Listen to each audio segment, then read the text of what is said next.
See if this works. All right, I think we're live.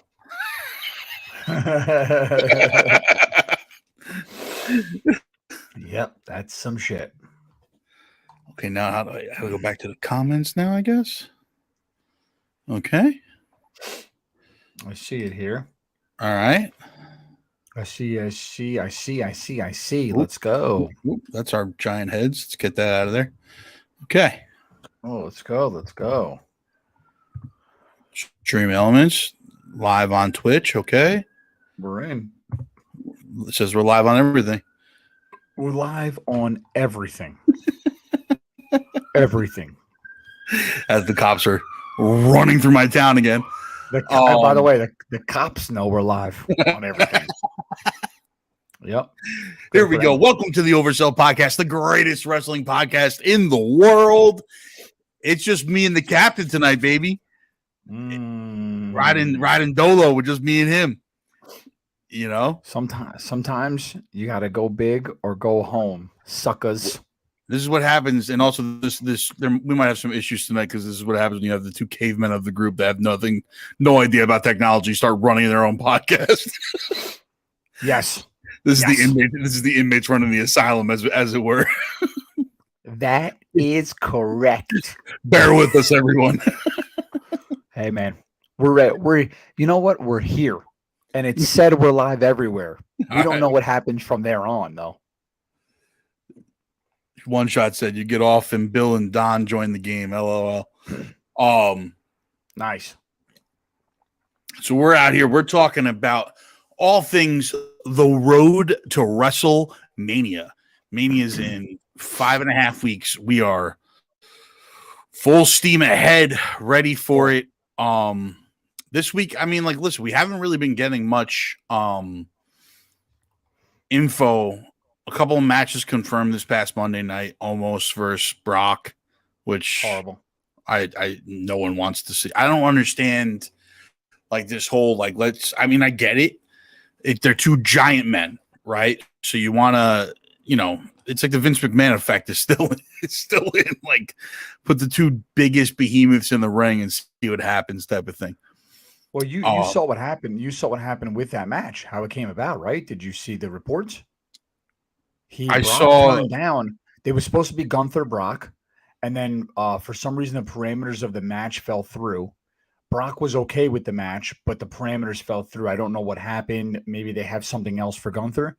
And then Bray Wyatt and Brock Lesnar turned it down. Said no. He didn't want to do he didn't want to do a match with Bray Wyatt.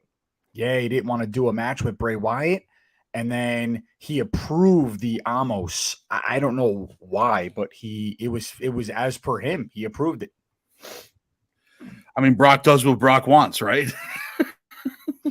I mean, listen, it sucks, but it is what it is. Do we even care about Brock Lesnar in the ring anymore? I mean, it might be that Brock just. I mean, listen. At the end of the day, he's a draw, right? People come out to see him. He's got the name, but he also, from what he's been doing over the past few years, he's been trying to put talent over. He did it for Drew.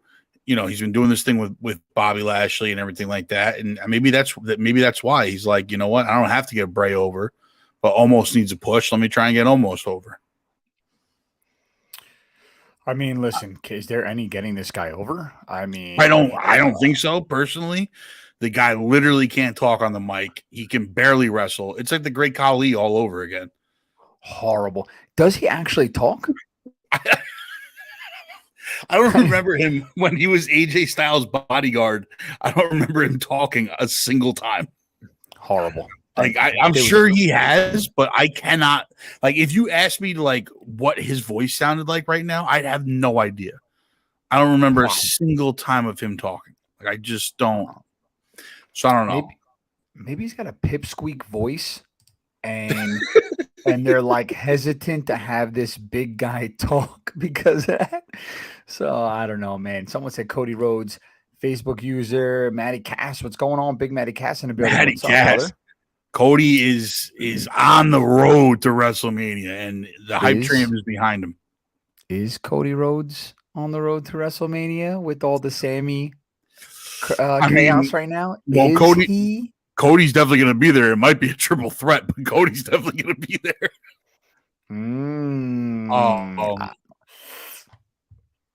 Bloodline.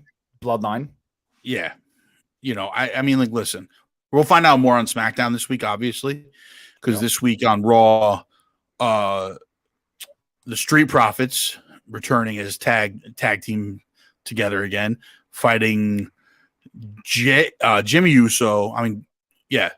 Jimmy Uso and Solo Sikoa. Kevin Owens for the save at the end. So Kevin's still being a thorn in the side of the bloodline. Now you got the Street Profits kind of being a thorn in the side of the bloodline. So, I mean, do you push the Street Profits now? I mean, we both kind of agree that Montez Ford deserves a singles run. But I'm so disappointed, bro. But here's the thing, right? With the heat behind Sammy and the heat behind Cody, yeah, Montez has a bunch of heat behind him also, but adding him into the singles right now, I don't know if it works. You know what I mean?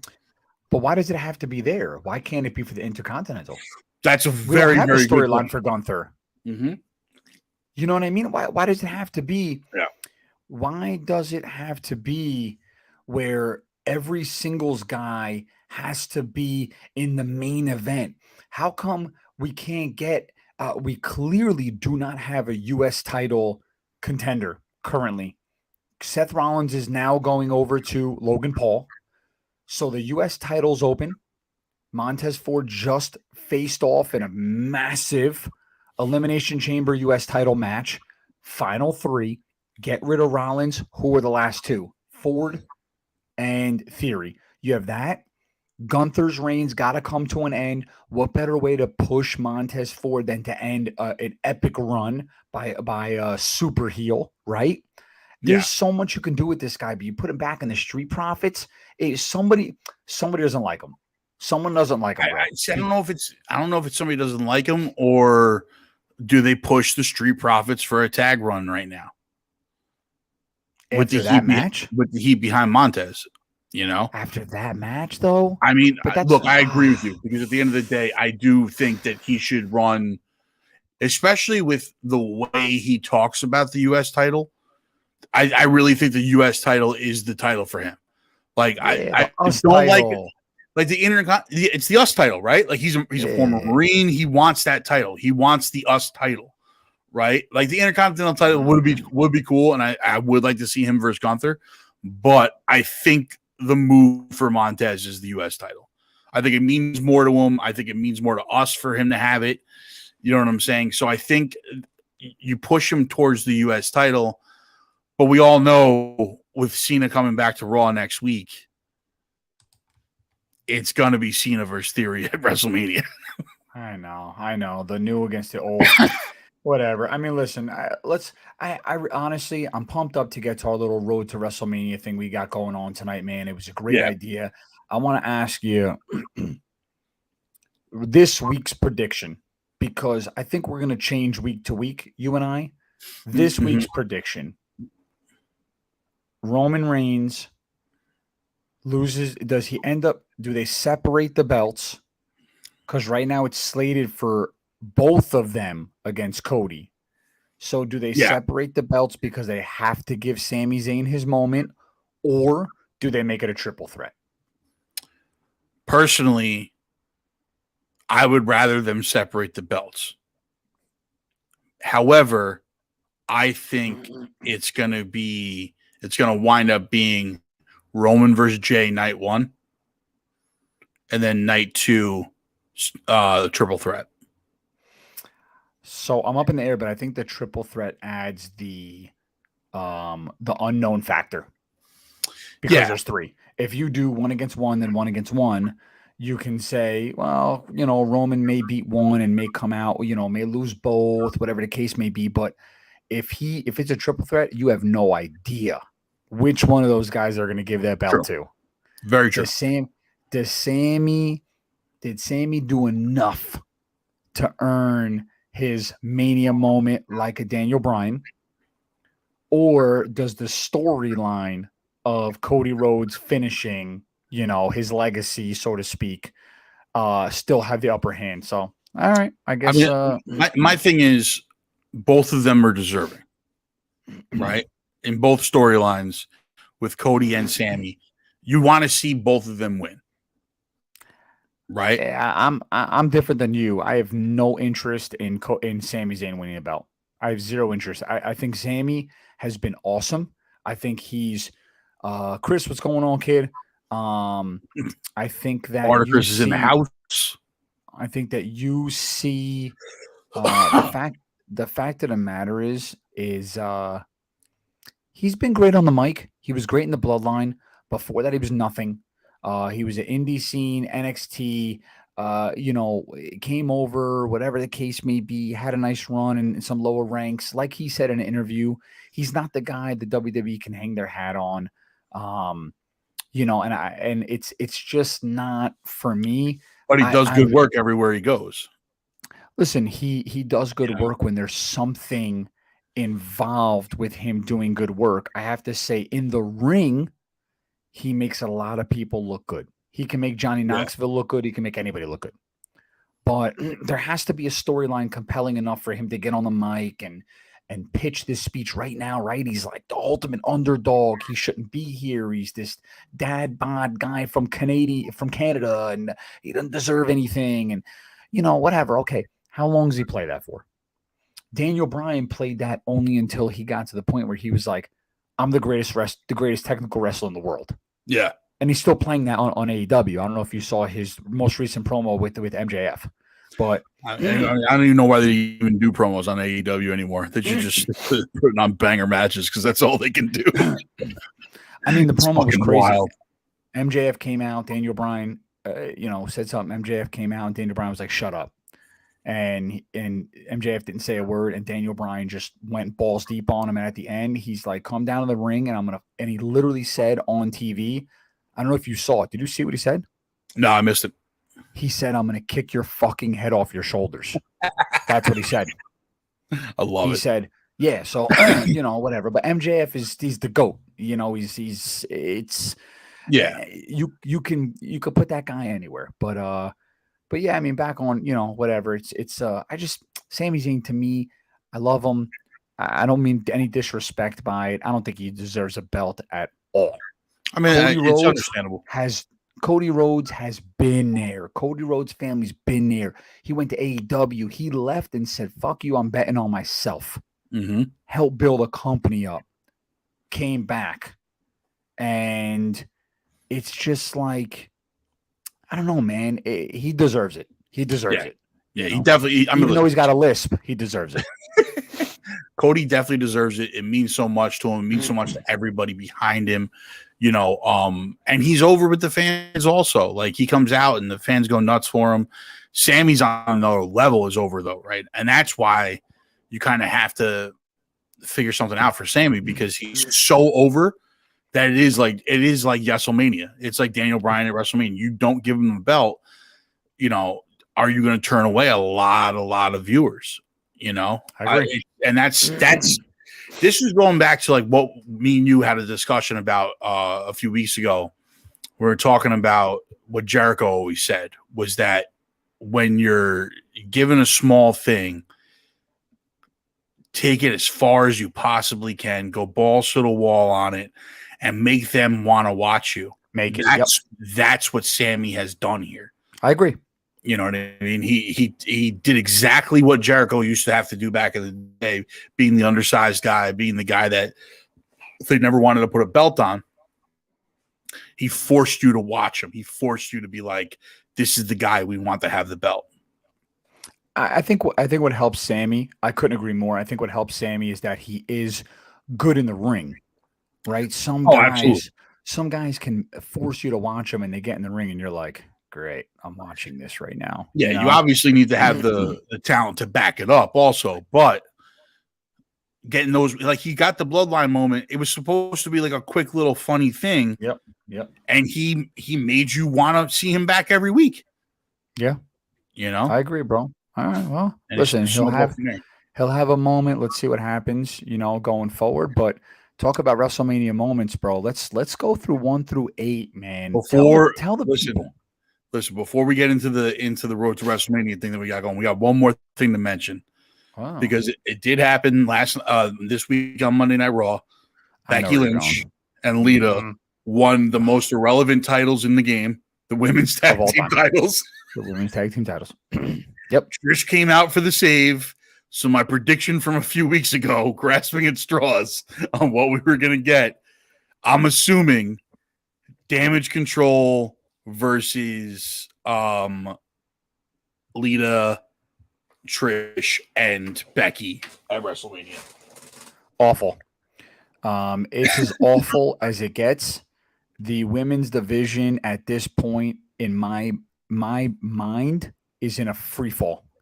I see Tom Cruise driving down the highway singing a song, and I just see this division free falling because it is as bad as it gets. There's no other tag teams, first of all.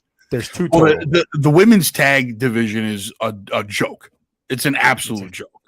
Because they don't have any tag teams. They got rid of all of them. It makes no sense. There's nobody there. There's nobody there. It's like you have random people show up. They haven't been defended in months. Because I mean, listen, rightfully so. There's nobody There's nobody. You don't have the Iconics anymore. You don't have, any of these female. They broke up the Riot Squad and the Iconics and all of these women's tag teams that they had, which they invented the belts for. And now, what do you have? I'm thinking me and you. Maybe go for the women's tag team belts. Me and you, bro. What do you think? Self-identify. I mean, listen. Whatever it is, we don't even have to. By the way, we don't have to throw wigs on or shave. We're right in, dude. Let's go, baby. I think we got a shot at winning these titles. I think so too. I think we got a shot. I think so too. Awful. All right, so let's go. Let's get on with the show here. The road to WrestleMania, baby. So me and the captain were talking, and we decided that we are going to start highlighting, leading up to WrestleMania, the showcase of the immortals, the spectacle that is WrestleMania. But leading up to it, we are going to give you guys a top 10 from every 8 WrestleManias, give or take. The math works out to 7.6 a week. So give or take. Daniel Berry Sports, what's going on? What's going on, brother? So everyone understands. We're going through WrestleMania 1 through 8 tonight. Yep. We have 4 weeks. Okay. We obviously have 38 WrestleManias to go through. We just highlighted our top 10 through the first 8. So it's not 10 from each because, as everyone knows, first of all, some of them didn't have 10 matches. Some of them didn't have matches where we don't even understand who they were, right? We're talking about 1987, 1988, 1989, 1990. So understand we're going through some historical stuff. Andre the Giant, Hogan, Sergeant Slaughter, Ultimate Warrior, Macho Man. So we picked what we felt were the top 10 from the first 8 Manias. Next week, Zuplex, we're going 9 through 17? Yes, 9 through 17. Okay. So obviously we're going to get to some of the meat and potatoes next week because we introduced Austin. You got Bret Hart. You got a lot of these guys. Yeah, we got a lot of to the fold. Absolutely. So, even towards the end of this list, you'll see you'll see some names from our era. Really. All right. So number 10, we're going to start off with number 10. We're going straight to WrestleMania 4, the tournament. Oh, love this. Pull this up. Can you pull up our high resolution? Yes. Look at this picture. Oh my God. Look at this, dude. Wow. Now, WrestleMania 4. There we go. Everyone keep in mind, WrestleMania 4 is the Mania after the Iconic Slam. Okay. Yes. So for everyone who doesn't know, we'll sort of, take you through it. As you can see, we have the tournament here. Some of them are highlighted. Give us some of these crazy names from back in the day who highlighted a big tournament in WrestleMania 4. Zoop. Let me see if I got it. I think the other picture is a little bit more clear. Yeah, here we go. How's this? Oh yeah, look at this. Hacksaw Jim Duggan. Ted DiBiase. Don Morocco, Dino Bravo, Greg Valentine, Who else we got here? Bam Bam Bigelow, which was like Jersey native, a very early match for Bam Bam, right? Yep. The one man gang. You know, this was a who's who of.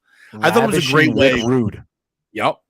I thought it was a great way for them to highlight a bunch of up and coming talent that they had. This was something like they hadn't done before. You know, having a tournament, a one night tournament to declare the champion, where you have Hogan and Andre getting a bye in the first round. So now their whole first round doesn't have any of your heavy hitters. No Ultimate Warrior, no Savage, no Andre, no Hogan. It's just all the undercard guys really trying to like showcase themselves, right? Yep. This is one of those times where we were talking about earlier with the Jericho thing, is that you have to like, this is your moment, make it count. Make it count. You know? And and then they even did a whole thing where Hogan and Andre, when they did get into a match with each other, they disqualified each other. So, so this was, I mean, obviously the obvious winner after that has to be Macho Man, right? Yep. Because out of all these other guys, you're not making it. You're not making Bam Bam Bigelow the champion. No, I mean, listen, Macho Man at that point too was picking up a lot of steam. Remember, he's about to go into some feuds with Ultimate Warrior. He's about to go into some mega feuds. So Macho Man is really gaining traction in the WWF at that point. I agree. He was, you know, they were going into a bunch of, they were doing the mega powers. There's a whole lot of different storylines. I mean, listen, everything in the 80s revolved around Hogan, Macho, Warrior, and Andre, right? Heroes, every single one of them. But they really did make all of these matches, must see TV every week. But that's our number 10 spot, WrestleMania 4, the tournament. Epic. Going on to number 9 is the career match. See if this works. Oh, look at that. Yeah. We got the Macho King. The Macho King. This was a weird Warrior. This was a weird match. This was a very weird match. The highlight from the match for me was Macho. Everyone knows Macho Man's signature move, elbow drop off the top ropes, right? Macho Man goes to the top ropes. He goes to jump off the turnbuckle sideways. Under the Ultimate Warrior is actually standing up, and it just catches him in midair, and he's just holding him around. And at that point, you sort of understood or felt how incredible the Ultimate Warrior was. His strength, So what's weird about it is Ultimate Warrior won the match, and this was a big deal at the time. So pretty epic. Huge deal. But the real reason why I think I put this on the list also, not only was it a great match, because it's one of the best matches in WrestleMania history. You get that great spot with Macho being tied into the ropes. Yep. Elizabeth is in the crowd. She's upset. He's got Sherry by her side. It's a whole thing. But this match kickstarts Macho Man and Elizabeth getting back together and leads to the wedding. Yeah. What's weird, I never understood. Maybe, I don't know if you remember it. This was a retirement match. And the person who lost was supposed to retire. And Macho Man lost. And he never retired. Yeah. I don't remember exactly what happened. Because it was what, 89, right? This was 89? Yeah. Yeah, man. WrestleMania 7, so yeah. Oh, no, 7. So, no, 7 was 92 or 93. I think it was 92. Yeah, it was early on. 7, he retires. Yeah, I mean, listen, this was, but you're starting to see that star power now. Ultimate Warrior, you're starting to see a lot of it now. Yeah, absolutely. And this is definitely the big thing for me was this match was so important because it reunited Macho and Elizabeth, which led eventually to their wedding, which is one of the most iconic moments in WWE history.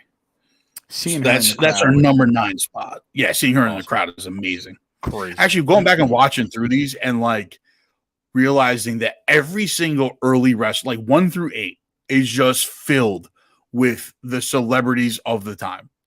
Yeah. Like Regis Philbin, Bob Uecker, Marla Maples, like all these celebrities were just, every one of them was just stacked Crazy. With celebrities. It's wild.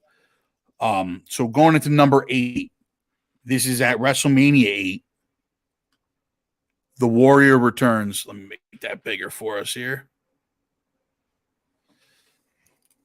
This is the return of the Ultimate Warrior. Hogan is in a match with Sid Justice. The DQ happens. Papa Shango comes out. They start beating the crap out of Hulk Hogan. And this is really, in my opinion, this is the first major return, right? Like we've seen returns before at this point, but this was WrestleMania. It's the Warrior returning. His music hits. This might be the first big pop. You know you took it. I was gonna ask you if like you remember when that music hit and he came sprinting full sprint, and everyone's going nuts. The announcers, the Ultimate Warrior is back. Here he comes, the Ultimate Warrior, and he runs down. He's helping Hogan, and you can just, bro, the place is about to pop. Absolutely. Absolutely. And, you got Papa Shango, Sid Justice in the ring.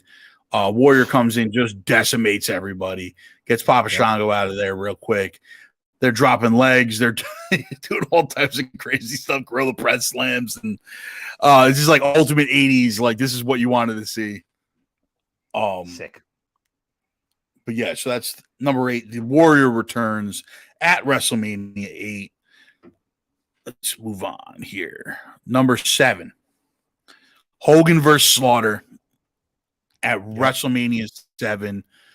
Sergeant Slaughter had turned heel at this point. He was the Iranian sympathizer. Yep. Carried the Iranian flag. This was USA versus Iran in the ring. He had the Iron Sheik's advocate at the time carrying the Iranian flag out for him. Yeah. Did you I told you I kind of went back and watched this. Did you have a chance to go back and watch this? Yeah, I did. Yeah, it was, you could feel, listen, it's very different now, right? Like I don't even think anybody likes America at this point, but you could see, you could look in the background. Everyone's got the American flags. You can see it bottom right. Yeah. They hang it over the banister. You could see it going around. And, and it's funny because I went back through and I watched Hogan and Slaughter in the same room commentating on the match together and talking about what they felt in the arena. And I really remember the same thing. You could feel the tension and you were like, man, Hogan can't lose this match, dude. Like, America's got to win this match. America's got to win. Yeah. And it was, and they did. It's funny because, they used to do like a back rake and an eye poke and an eye rake and like a forearm. Those were the heel moves. Those are the heel moves. The back rake, the ultimate back rake was the heel move. Yeah. It was just like, you could just see it, it was wild, but great match. Hogan actually won the belt. Slaughter came in as the champion. So Hogan won the belt for him that day, took home a big win for America. Probably the last time anybody cared about the country, and won the belt, man. So this is one of the things they did great in the 80s and the early 90s was like you had a match like this where it was they were taking the political commentary from the day and putting it into the ring. You had like there was so much pro-America going into this match. Like it was wild. Like the fans were just they're chanting USA, USA for Hogan and everything. He's hamming it up. Oh, let's go USA. So it just speaks to me about how much the old school WWF really infiltrated like like the culture, like the mainstream culture, right? And that's what like matches like this did for us. It was an odd time.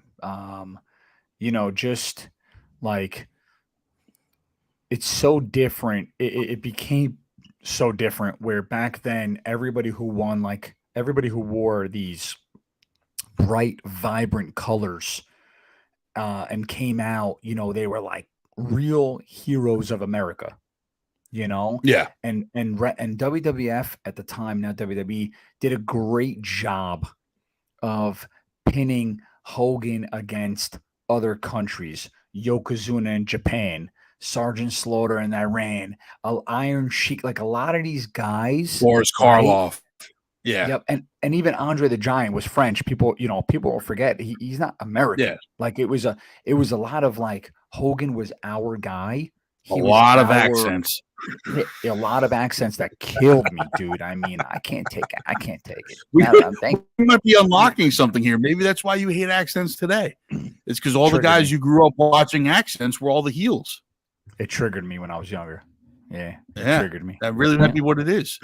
Maybe you just hear an accent, you're like, he's a bad guy. He's a bad guy now. Honestly, I do feel like that. We're doing a little psychoanalyzing of the captain this week. It may that may happen. Let's go to 6. I have a feeling Hogan's in a lot of these, right? Yeah, I mean, like, listen, I watched all the first 8 WrestleManias this past week, and I'll be honest with you. The majority of the matches and majority of the moments in most of the WrestleManias, really, the big stuff really was around the big 4. Your Andre, your Hogan, your Savage, your Ultimate Warrior. Like, those were the guys that the company was standing on at the time. So rightfully so, they're the guys that had the biggest moments.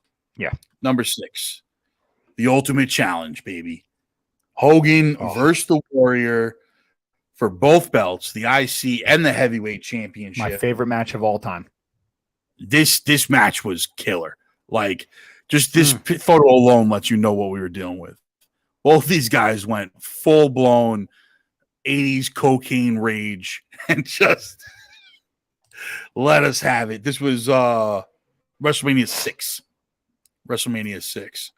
This was supposed to be the symbiotic passing of the torch.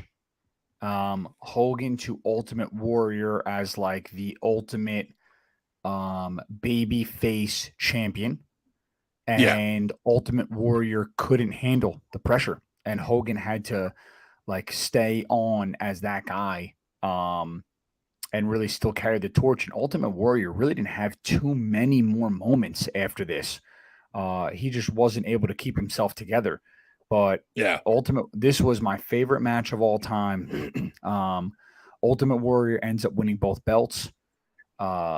He had that legendary white Intercontinental belt that he came in with. Mm-hmm. Hogan had, the heavyweight belt, which I wish they kept. I hate the new belt. I wish they kept the white strap on the Intercontinental. Me too. Great match, high energy.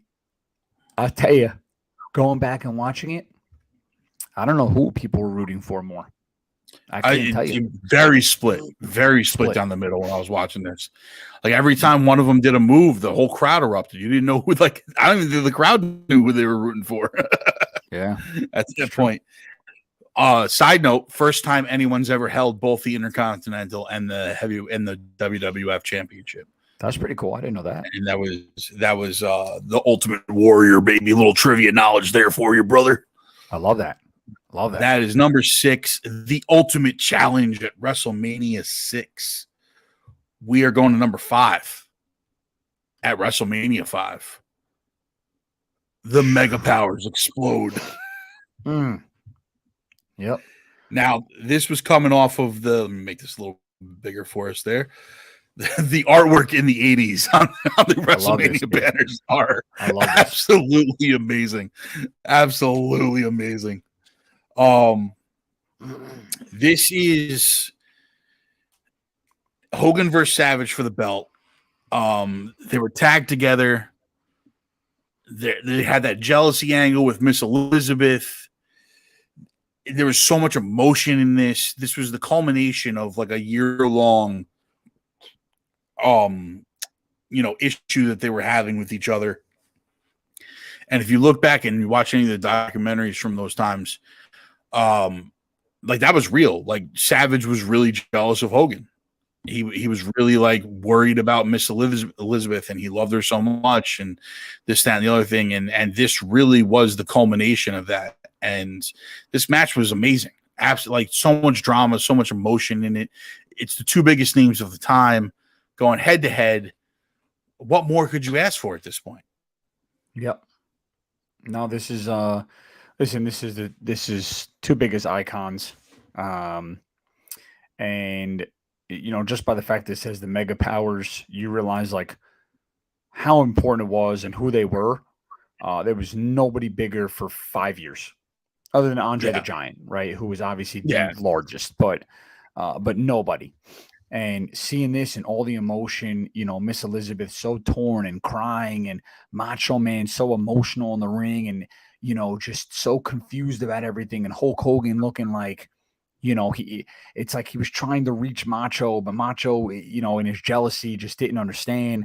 They was so, I'll tell you, man, these guys, they didn't do very much in the ring at all, but dude, they were so captivating. I mean, the storylines they made you feel like it was real. And they're in the ring, and you knew it was as fake could be when it came to wrestling, because for God's sakes, there's a guy beating you with a leg drop. But man, the storylines were fucking awesome. They really were, dude. Absolutely. And it's, I tell you, I'm sure you have it up here, for a moment, but to think I'm 37 and these were moments that I remembered, but it was a year, it's like as clear as yesterday. We talk about it a lot. That's why the Roman Reigns story is so fucking good, because they let it build and build and build and build. And now every single week, every pay-per-view, you're like, is this finally the one? Right? So this is the same thing for me. The Mega Powers explode. It felt the same way. Yeah, I mean, it feels like what we're going to get at this WrestleMania. Like, do we get that same type of feeling of like this been 2 years of Roman having this belt? Like, where are we at? Like, what is this going to finally happen? Like, is Cody going to do it? Is Sammy going to do it? We don't even know yet who it's going to be. Like, I agree. So I feel the same way. Like the way they built up these matches back in the day, everything was leading towards WrestleMania. So at this point too, they didn't have any other pay-per-views. It was just WrestleMania. So everything led to this. So all storylines were geared towards WrestleMania. Let's see here. Where are we at? Number 5. 4. We're going to number 4. And this one, I honestly didn't remember that this is where this started, but number 4 is The Streak Begins, baby. The Streak Begins. The Undertaker versus Jimmy Fly Snuka at WrestleMania 7. Okay, dude, you know what? I thought it was WrestleMania 6. No. I was looking up top at 4, The Streak of Tears. I'm like, Undertaker wasn't in WWF at this time. WrestleMania 7, WrestleMania baby. 7, The Streak begins. I mean, listen, was there ever anything in the history of wrestling that bared fruit like Taker's streak? 22 years, I mean, that's why this is on the list. It created a storyline that lasted for almost 3 decades. Wild, bro. There isn't even much to say about it. The match wasn't even so great, but the character. No, the match wasn't. I mean, in all honesty, the match really wasn't that great. But Streak begins. It's the beginning of a culmination of like a 30-year almost storyline that reverberated through the WWE for the next 3 decades. Like, this is where it all started, and the Undertaker got a big push. He debuted at Survivor Series this year. the year that this happened, and then at WrestleMania, he's going up against an older Superfly Jimmy Snuka, kind of on the tail end of his career. The match, it was all right, but it was classic Undertaker. He did the dead man walk, and the entrance was absolutely like I rewatched this, and the look on children's faces when this guy was heading to the ring, terrified. Yep. Absolutely terrified. But I thought that this moment deserved a high spot on the list because it's such, like, they even talked about it recently in a documentary where they were talking about the streak and how it came about. And it was like around, I think the streak was like close to like 16, 17. And Bruce Pritchard like looked at Vince and was like, hey, the Undertaker's never lost at WrestleMania, right? And they went back and they looked it up. They're like, holy shit. Wow, that's got to be the storyline now, right? Wild. That's when you started hearing about it. And, this is just, like I said, for the debut of The Undertaker, his first WrestleMania, he beats Jimmy Superfly Snuka. It's just an iconic moment. And there's nothing more iconic than I think this picture right now. And honestly, WrestleMania 7 might be one of the greatest WrestleManias of all time. It was a good one. We just talked about it. We had so far Hogan versus Slaughter. Yep. The career match. Yep, the career match with Macho and Ultimate Warrior. And the streak begins. Like, that's up there, man. Yeah, it's listen, there's not before a time when you had storylines, right? The fact that you were able to produce so many of the matches were epic. It's great. Absolutely. Moving on to number 3. I'm curious to see the top 3 here, man. I haven't seen this list yet, so let's see. Savage versus Steamboat at WrestleMania 3. Interesting. Now, this is up there on the simple fact that it's regarded as one of the greatest matches of all time, like technical matches of all time. This was for the Intercontinental Championship. This is WrestleMania 3 when they were doing all the entrances on like the forklift with the ring on it, with the mini ring on it, and they would drive them out to the ring. The entrances were absolutely amazing for this. Steamboat had George the Animal Steele in his corner. There was just straight chaos at the end of this match. Steamboat won, but there was interruptions from George Steele. There was interruptions from Miss Elizabeth. Randy Savage tried to hit him with a bell. It was just back and forth, back and forth, back and forth. This was the first match that I could remember where they were doing that, like, he gets a pin, he gets a near fall. He gets a near fall. Now he gets a near fall. And the crowd's every time like, oh, 1, 2, oh, like every single time. There was so much to this match. Technically speaking, it's one of the best matches, especially for this time. They were doing stuff that no one else was doing. Well, listen, WrestleMania 2 shit the bed. So WrestleMania 3, for it to get the reaction that it did and to have the card that it did, you knew WWF at the time had to put out really lay everything out. And this match was definitely epic. And I'm assuming, I got to take a guess here, bro. One of the last 2 moments has got to be the slam, right? So what's 2 if this is 3? So if this is 3, number 2 is all of WrestleMania 1. Okay, that's fair. Here's my thing. WrestleMania 1 introducing. Okay.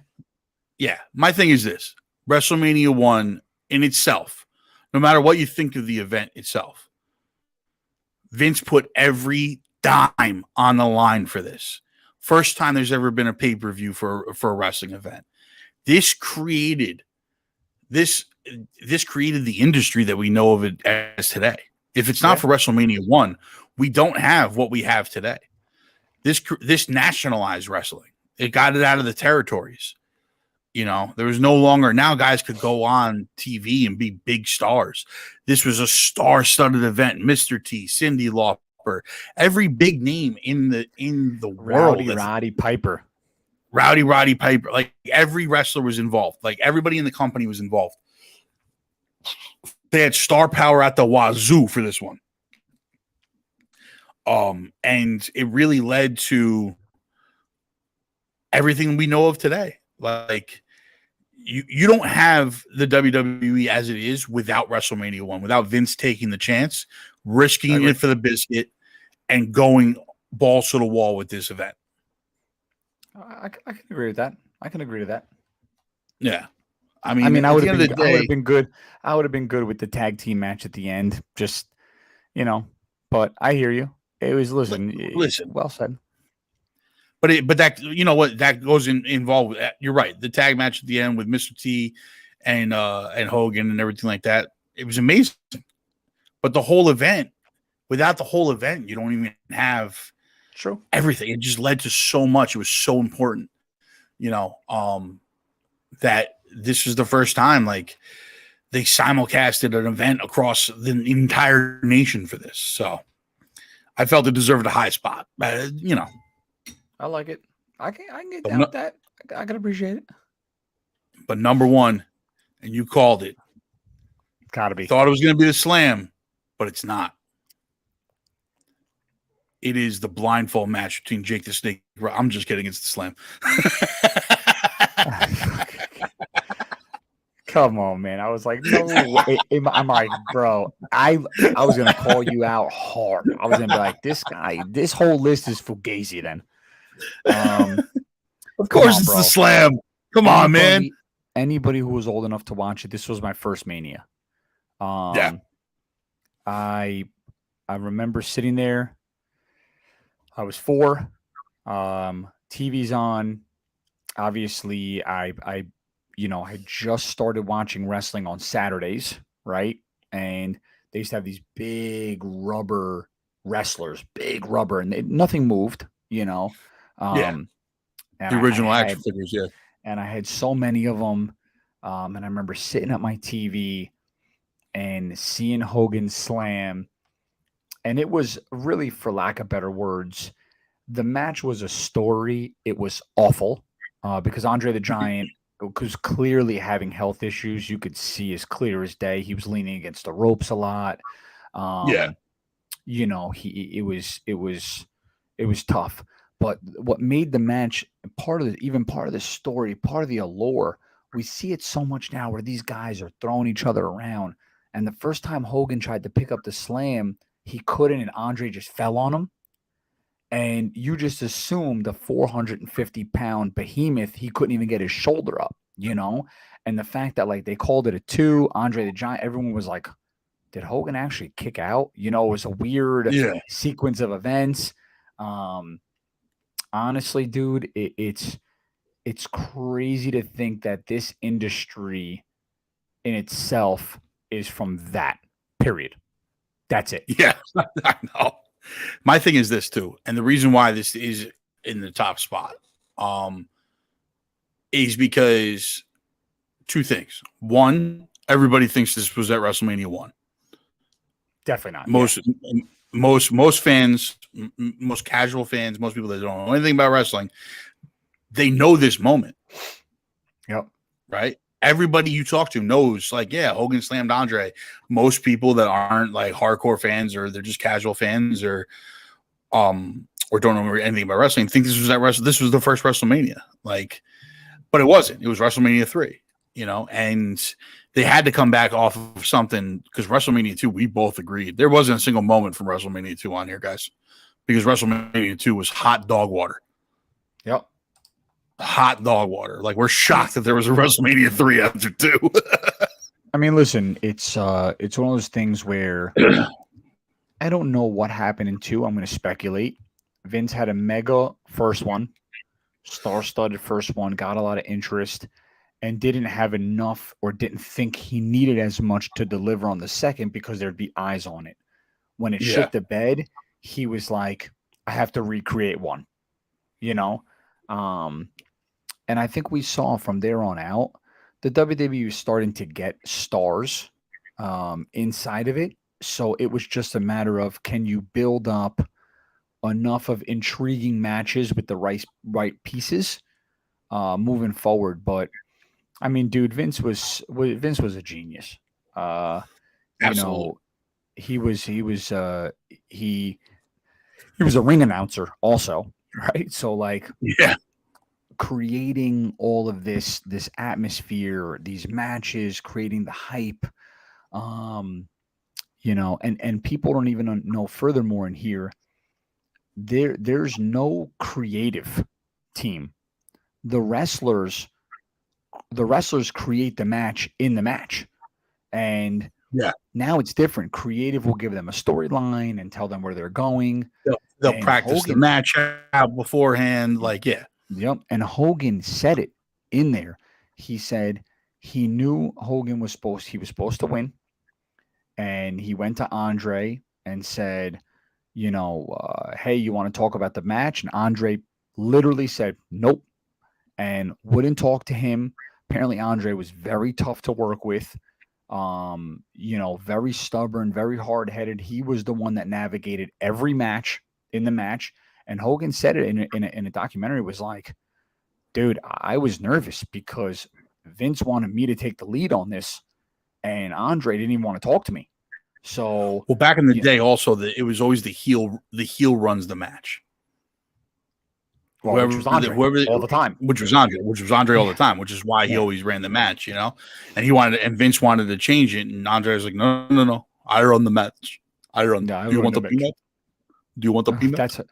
Oh. By the way, this is why I didn't like Andre the Giant. He had an accent, but it's another win for America. But it's But to Andre's credit, he's the one that said to Hogan in the middle of the match, "Slam me."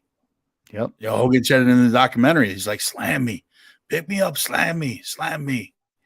And Hogan got the big man up, perfect body slam, dropped the leg, won the ship. It was. I don't think there's a more iconic moment, like in all honesty, especially from the first 8. That's a great way to end. What's up, Brad? This segment. What's up, Brad? That's a great way to end this segment. I'm pumped up. I'm pumped up to see. We'll come up with our 9 through 17. I'm curious to see in the order you have them. I have to say, I think for all intents and purposes, you hit a home run 1 through 10 today, 10 through 1. I appreciate that. I'm probably not going to say the same thing, 9 through 17. So bask in that glory. I don't know, man. I don't know. I think we'd both agree. WrestleMania's 1 through 8. It was pretty clear to navigate where we were going to go, right? I think as you start to see some of these other stars come in, it may be a lot tougher, dude, because Austin shaping up, and a lot of Shawn Michaels. This is the era where Shawn Michaels becomes Mr. WrestleMania. That's it. So it's 9 through 17. So I got a funny feeling there's going to be a lot of Shawn, a lot of Razor Ramon. If I remember correctly, isn't Shawn Razor Ramon the ladder match at 17 for Intercontinental? Yeah. One of the greatest. Is that 17? I don't think. No, not 17. Or is it in that range? Dude, I think it's like 13. I got to go back and look because 17. Because 17, if I'm not mistaken, Razor Ramon's gone by 17. Oh, you might be right. 17 would be. So 17's like 96. So if I'm not mistaken, we might also have the debut of The Rock here, bud. We may have the debut of The Rock. My God, this might be a hard list to do, man. That's why I'm very curious. I may do. I think what I may do is bro. This is, you are the captain of this ship, okay? So I think what I'm gonna do is I'm gonna give you, we'll talk about some moments. You'll put the moments together. I think on the side, I'm gonna send you my 10 through 1, and we'll see how many of them match up. All right, we can do that. We can play that game. Because I'm interested to see what you come up with.